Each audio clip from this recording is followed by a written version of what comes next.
يخليك تدفع أكتر علشان تشتري موبايل معين أو علامة تجارية مشهورة؟ الإجابة ببساطة القيمة.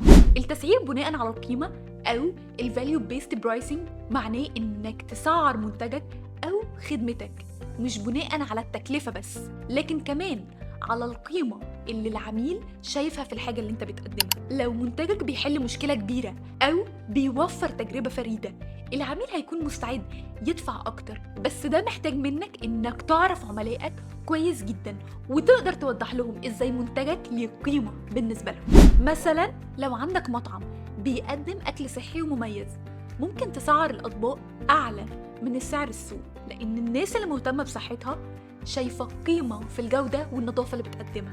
ركز على القيمة اللي بتقدمها لعملائك، لأنها المفتاح اللي تقدر تسعر خدمتك أو منتجك بشكل مختلف ومربح.